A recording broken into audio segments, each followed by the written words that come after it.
So I've been thinking, there are no mutants in the actual MCU.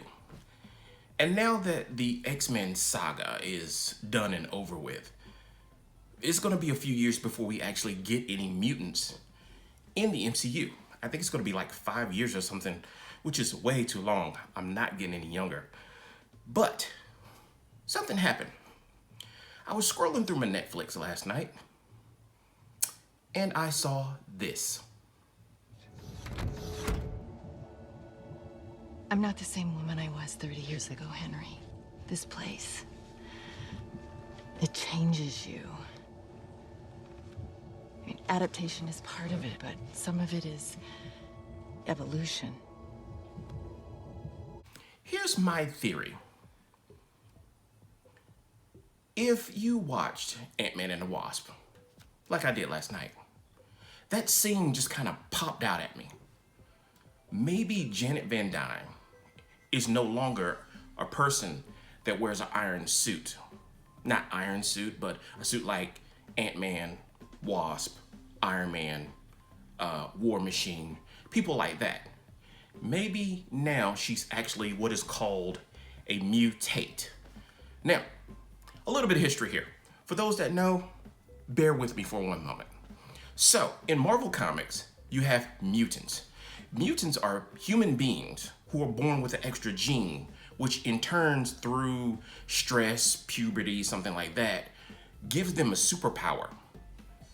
Scott Summers, for example, Cyclops, he got his powers through some kind of, he was being bullied and he got stressed out, and all of a sudden he just like blasted this kid.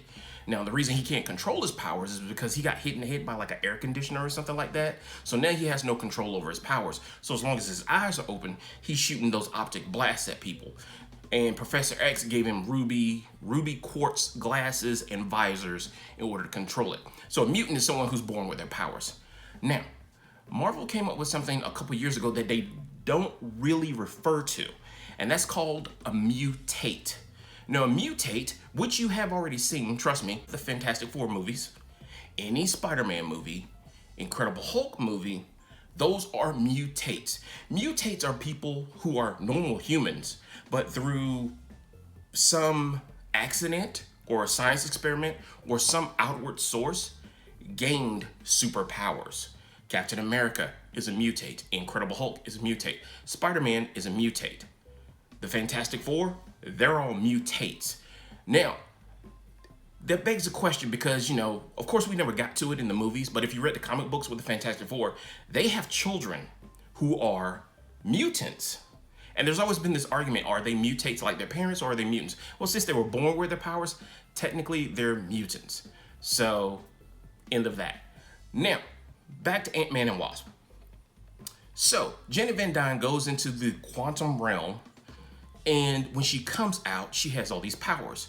So I'm thinking now, Janet Van Dyne is a mutate. And one of her abilities is to heal other mutants, as she healed Ghost in that movie. So she's a mutate. Now, I know, I get it. She isn't exactly a mutant.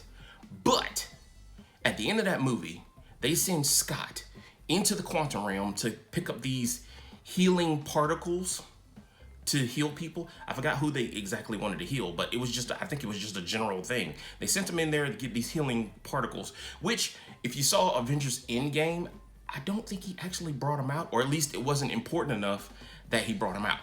Here is the thing. So I think in the coming years, mutants are going to be emerging due to them jumping in and out of the quantum realm.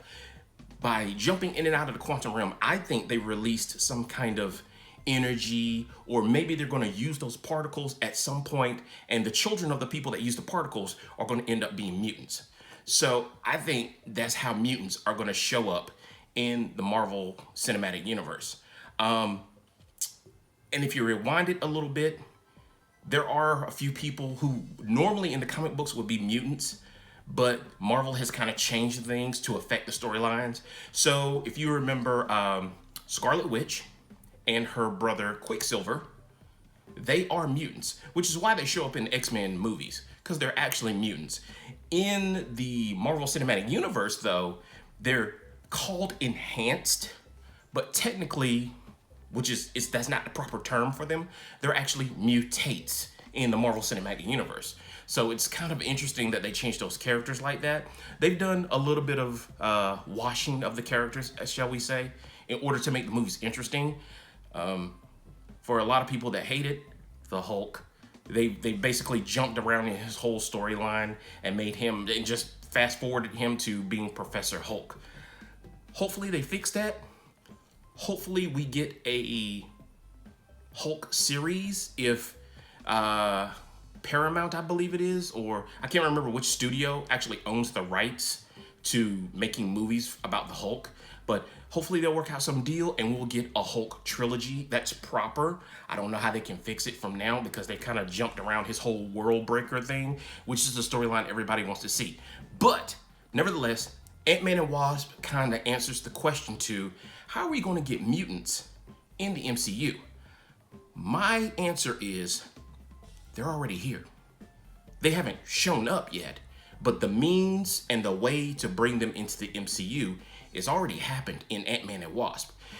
And I love Ant-Man and Wasp because they're such self-contained stories. They don't really have to deal with the other superheroes. They might talk about them, and that's perfect because that's a segue to say, hey, at least they're here. They just might not be in this movie. So, mutants in the MCU, it's already started. It's already happened. It's a shame we won't get the new X-Men movies till about 5 years from now. Hopefully that'll be sooner.